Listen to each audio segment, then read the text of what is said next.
8h10 dans la matinale RCF. Bonjour à tous. Le grand invité de cette matinale aujourd'hui est le producteur de la plus ancienne émission de télévision française. Un rendez-vous hebdomadaire suivi chaque dimanche par 480 000 téléspectateurs et qui vient de fêter ce Noël ses 70 ans.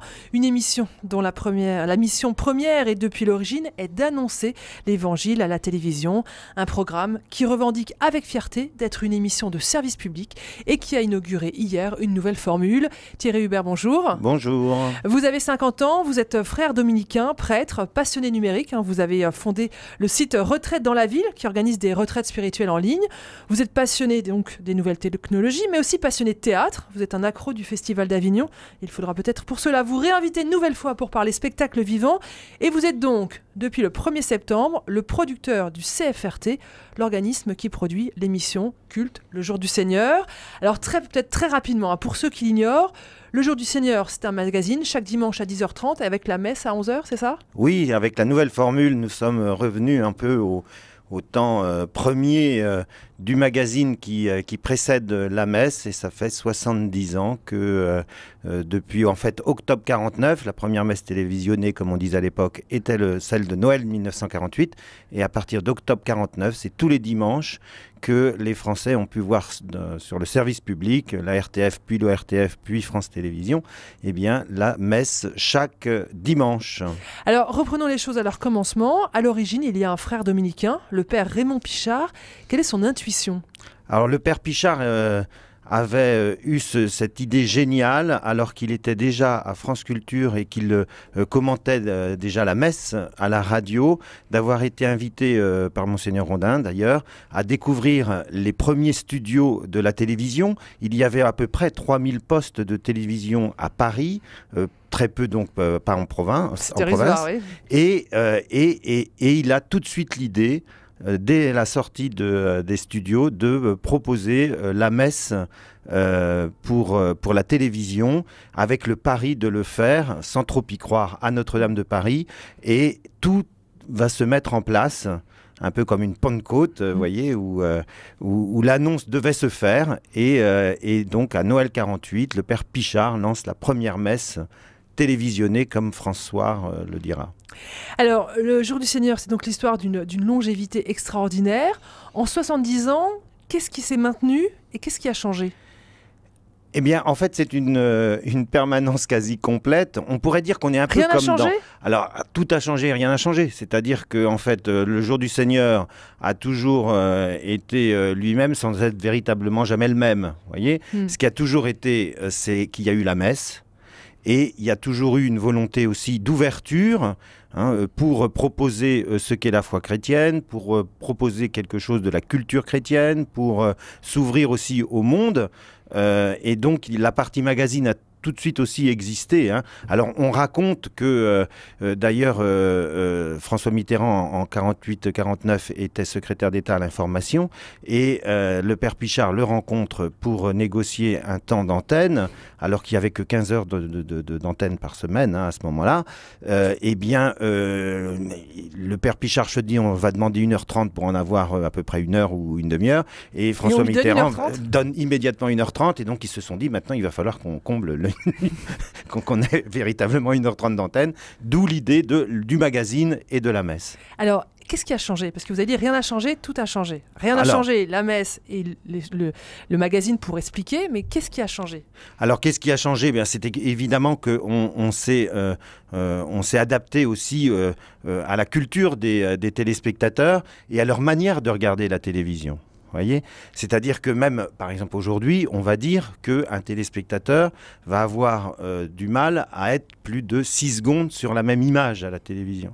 Donc, en termes de réalisation, ça implique des questions pour se dire, tiens, mais, comment on invite à la méditation, à la réflexion, au fait de se poser quand on regarde la messe, si on ne peut pas être plus de 6 secondes en moyenne à la télévision sur la même image. Voyez, et donc, il y a des négociations qui font que la messe filmée il y a 10 ans, 20 ans, 30 ans, 40, 50 ans, ou 60 ou 70 ans, n'est plus du tout la même messe que la messe filmée aujourd'hui. Vous voyez ? Parce que la façon de filmer et de regarder a changé, mais la messe aussi n'est plus la même. Oui. Il y a 70 ans, c'était pas du tout la même messe.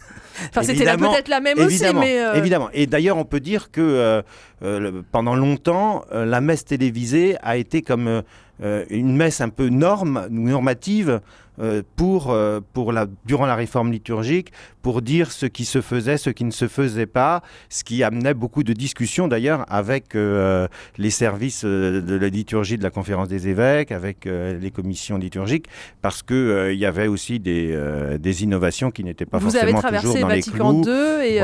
Voilà. Et déjà, le père Pichard et les dominicains avaient lancé des innovations avant même la réforme du Concile sur la liturgie. C'est-à-dire que le prêtre s'est retourné pendant ces 70 ans, même aussi à la télévision. Les gens ont peut-être vu ça d'abord à la télévision avant de le voir dans leur paroisse.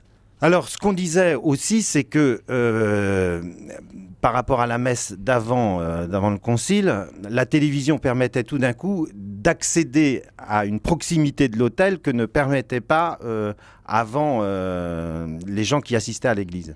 Et donc ça a été un élément important dans les discours des frères dominicains quand on leur reprochait de désacraliser la messe en l'offrant à la télévision. Il y avait l'idée de dire, mais au contraire, on permet aux gens d'accéder, de s'approcher davantage du mystère et donc de participer davantage à ce qui se vit à une célébration eucharistique. Frère Thierry Hubert, aujourd'hui, comment caractériser la ligne éditoriale de ce rendez-vous hebdomadaire ? Alors, en arrivant au Jour du Seigneur au mois de février dernier, avec une prise de fonction au mois de septembre, les équipes du Jour du Seigneur et du CFRT m'ont dit eh bien, il faudrait, dans la dynamique des 70 ans, élaborer une nouvelle ligne éditoriale et penser une nouvelle articulation magazine et messe. Et il se trouve que je lisais pendant ce temps d'arrivée la correspondance de l'abbé Munier avec la poétesse Marie-Noël. Il faut peut-être rappeler qui était l'abbé Munier. Alors l'abbé Munier qui était ce prêtre mondain parisien qui va avoir sur une 30 ou 40 ans, une correspondance avec la poétesse Marie-Noël qui, elle, vit et aussi avec d'autres artistes. Oui, et en particulier donc avec Marie-Noël qui, elle, n'est pas du tout mondaine et qui vit même très simplement au milieu des gens avec toutes sortes de questions spirituelles et existentielles qu'elle peut se poser. Et l'abbé Munier va lui dire très rapidement au début de sa correspondance: ne considérez jamais la foi comme un obstacle, mais toujours comme un élan. Voilà. Et cette phrase... Ne considérez jamais la foi comme un obstacle, mais toujours comme un élan. Je la répète parce que je la trouve très belle. Mais oui, moi aussi. Quand je l'ai lu, c'était dans sa correspondance, je crois, du 28 février 1918. Donc ça a quand même plus de 100 ans. Vous voyez, c'est d'une actualité saisissante. Et donc cette phrase-là a fait tilt en moi. Je l'ai proposée aux équipes du Jour du Seigneur qui l'ont assimilée, qui l'ont développée et qui nous ont permis hier, donc dimanche 6 janvier, de présenter une nouvelle formule au Jour du Seigneur avec un magazine plus resserré autour d'une question, avec une volonté aussi de tricoter, comme je dis, de la communion avec le téléspectateur, et ça culmine avec la messe, et puis aussi l'élan et pour permettre que ce qui s'entend au Jour du Seigneur soit comme un élan de la semaine, comme la messe est l'élan de la semaine pour un chrétien. Alors il y a une conviction qui est très forte, j'ai l'impression, dans vos équipes, c'est que vous êtes une émission de service public. Alors il va vraiment falloir que vous nous expliquiez ça. Comment en ces temps où dès qu'on parle de laïcité, on sent que tout est très crispé, comment on peut faire une émission religieuse, pas culturelle, religieuse, sur le service public? Alors c'est vrai que nous sommes fiers d'être service public. Et que personnellement, j'aime à dire que nous sommes une mission du service public. Il faut mettre cela en perspective. J'imagine que ça doit faire un petit peu mal à certaines personnes d'entendre ça. Oui, mais en même temps, ça fait 70 ans que ça se fait comme cela et que ça fait 70 ans qu'on est dans une république... Enfin, depuis le début, on est dans une république laïque et que, bon an, mal an, les choses se sont toujours bien organisées et que, dans une mise en perspective, il y a le fait que les chemins de la foi de 8h30 à midi permettent à 7 confessions religieuses de présenter à la fois leur culte et la dimension culturelle et la dimension de vision de l'homme qu'ils peuvent avoir à travers leurs différentes religions, que nous avons une très belle coordination entre les différents producteurs et donc entre les différentes émissions du dimanche matin, et que dans le contexte où on vit, c'est plus l'ignorance des religions qui provoque la violence que leur connaissance. Et donc, c'est le cardinal Poupart qui avait dit cette phrase il y a quelques mois, hein, et je pense qu'elle est à méditer et elle est à mettre elle est à dérouler et à développer.